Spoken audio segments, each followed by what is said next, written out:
حدیث پاک اور سن لیجئے.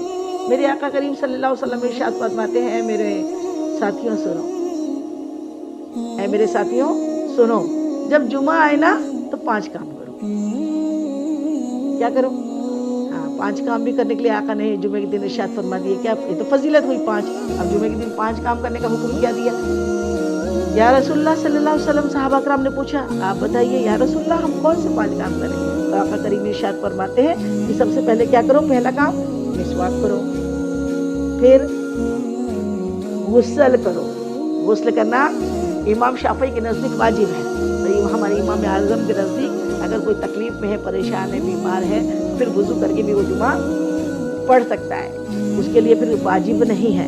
تو غسل کرنا جمعے کے دن بہت فائدے مند ہے. جمعے کے دن جو غسل کرتا ہے اس کی ساری گناہ اور ساری بلا بیماریاں دور ہو جاتی ہیں. جمعے کا دن غسل بہت اچھی چیز ہے. تو جمعے کے دن کیا کرو؟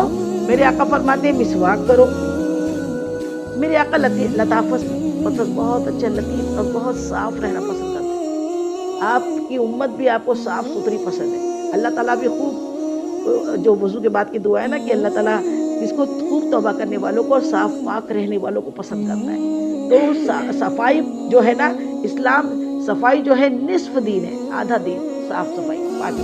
اپنے آپ کو پاک رکھو، اپنے دلوں کو پاک رکھو، اپنے جسموں کو پاک رکھو اور اپنے گھروں کو پاک رکھو، اپنے صحنوں کو، اپنے گھروں کو پاک رکھو، اپنے بچوں کو پاک رکھو اور برش کرنے کی عادت ڈالو. میرے آقا کریم صلی اللہ علیہ وسلم کا مسواک کی تو اس قدر ہمارے آقا کو پسند تھی کہ میرے آقا فرماتے ہیں کہ مسواک کے بارے میں نے ایک کہانی، اگر کہیں آقا کہہ دیتے نا کہ مسواک کرنا فرض ہے تو پھر 24 گھنٹے ہر نماز کے لیے مسواک کا حکم ہو جاتا. لیکن میرے آقا کی جو خود کی ذاتی عادت تھی وہ عادت یہی تھی. کیا تھی؟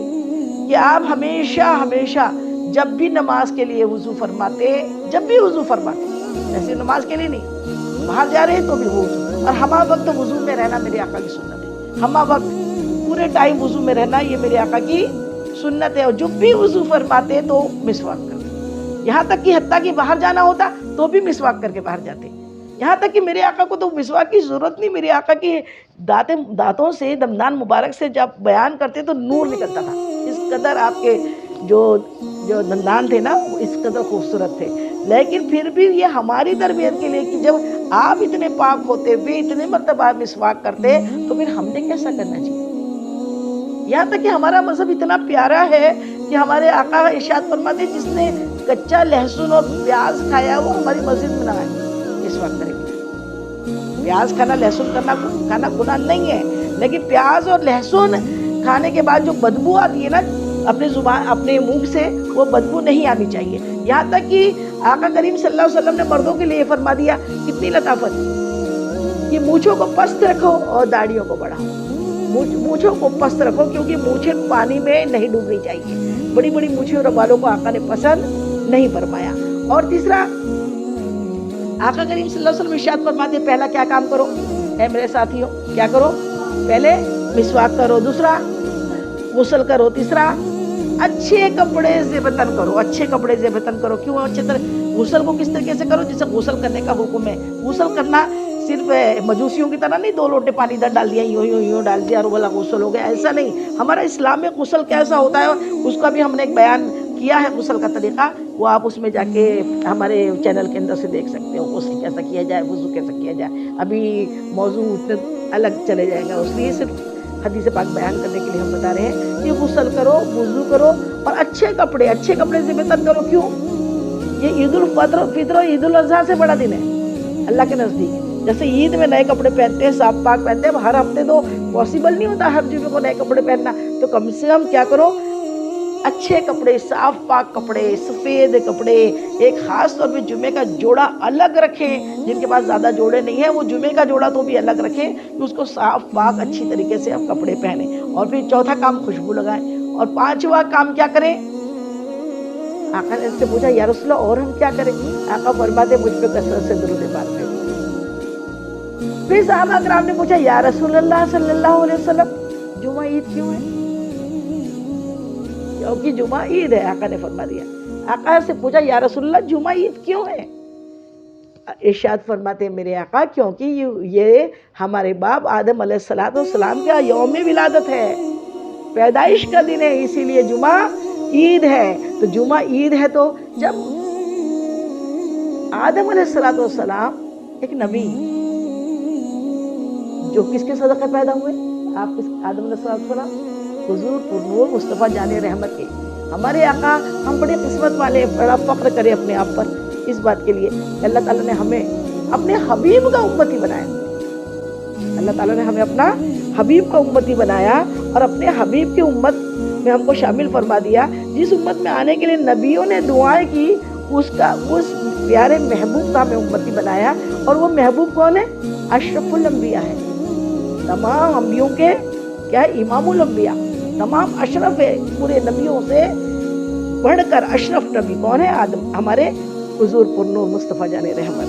تو جب آدم علیہ السلام کے یوم ولادت کو آقا نے عید جیسا منانے کا حکم دیا اور سال میں 52 جمعے آتے، 52 جمعے عید منانے کا حکم دیا. تو جس دن آدم علیہ السلام کے امام اشرف الانبیاء مصطفیٰ جان رحمت کا ولادت کا دن ہے 12 ربیع النور شریف، اس دن پھر ہم عید کیوں نہ منائیں؟ وہ تو عیدوں کی عید ہے، وہ تو عیدوں کی عید ہے. اللہ تعالی ہم سب کو عید منانے کی توفیق عطا فرمائے، ہدایت عطا فرمائے. تو یہ ہے حدیث پاک. اب حضرت جابر رضی اللہ تعالیٰ عنہ راوی ہے کہ آقا کریم صلی اللہ علیہ وسلم ارشاد فرماتے ہیں کہ جو مومن جمعے کے دن یا رات میں، یعنی جمعرات کی رات میں، جمعرات کی رات کس کی رات ہوتی ہے؟ جمعے کی رات کہلاتی ہے. جمعرات کی شب جو ہوتی ہے جمعرات کے بعد کی، وہ جمعے کی شب کہلاتی ہے. السلام علیکم. وعلیکم السلام. ابھی مائک بند رکھے اپنا. ہاں،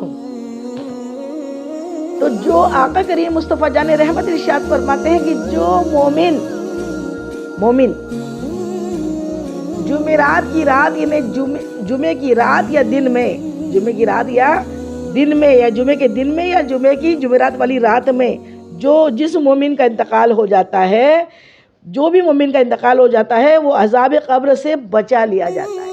اسے وہ عذاب قبر سے بچا لیا جاتا ہے، اس پہ قبر کا عذاب نہیں ہوتا. سبحان اللہ سبحان اللہ.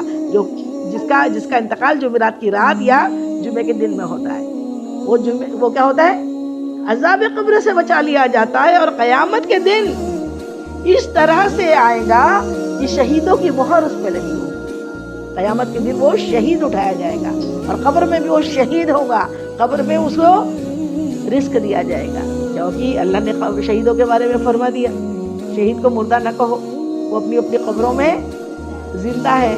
الحمدللہ میں یہ حدیث پاک پڑھ کے بہت خوش ہوئی کہ الحمدللہ میرے والدین، میری امی بھی اور میرے ابو بھی، یعنی میرے ممی ڈیڈی دونوں کو اللہ تعالیٰ نے، میرے والد کا تو کیا کہنا کہ انہیں جمعۃ الوداع، ماہ رمضان کا آخری جمعہ اور شب قدر کی رات اور رمضان کا جمعۃ الوداع، اللہ تعالیٰ نے انہیں دفن کے لیے عطا فرمایا. سبحان اللہ سبحان اللہ. خود سورہ یاسین پڑھ کے، کلمے پڑھ کے روح پرواز ہوئی. اور میری والدہ کو شب برات کے دن جمعرات کی شام میں انتقال ہوا، پھر جمعے میں ملایا گیا. سبحان اللہ سبحان اللہ. وہ تو 2 کلمے پڑھ کے اللہ اکبر کہہ کے ان کا وصال ہوا. سبحان اللہ سبحان اللہ.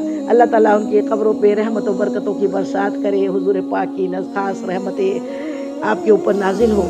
تو کتنی، یہ تو ہمارے ہاتھ میں نہیں ہے، لیکن اللہ تعالیٰ چاہے تو اللہ ہم سب کو جمعہ نصیب کرے.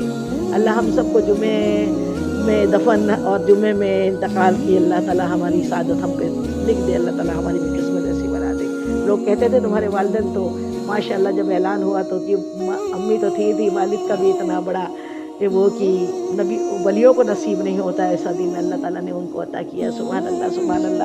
ایک مرتبہ درود پاک پڑھ لیجیے. اللہم صلی علی سیدنا شفیعنا مولانا محمد وعلی سیدنا مولانا محمد بارک وسلم. صلاۃ و سلام علیکہ یا رسول اللہ صلی اللہ تعالیٰ علیہ وسلم. میرے آقا فرماتے ہیں کہ جہنم میں 6 لاکھ، جمعے کے دن جہنم سے 6 لاکھ گنہگاروں کو آزاد کر دیا جاتا ہے. سبحان اللہ سبحان اللہ. ایک حدیث پاک اور ہے. اور آقا کریم صلی اللہ علیہ وسلم ارشاد فرماتے ہیں کہ جمعے کے دن، جمعے کے دن جو 9 ذی الحجہ جب جس سال آ جاتا ہے نا، 9 ذی الحجہ حج کا مین ایام ہے. حج ہوتا ہے جس دن، عرفات کی حاضری کا نام حج ہے. اور عرفات کی حاضری 9 ذی الحجہ کو جس نے کی وہ حاجی ہے. اور 9 ذی الحجہ کو اگر جمعہ آ گیا اس سال،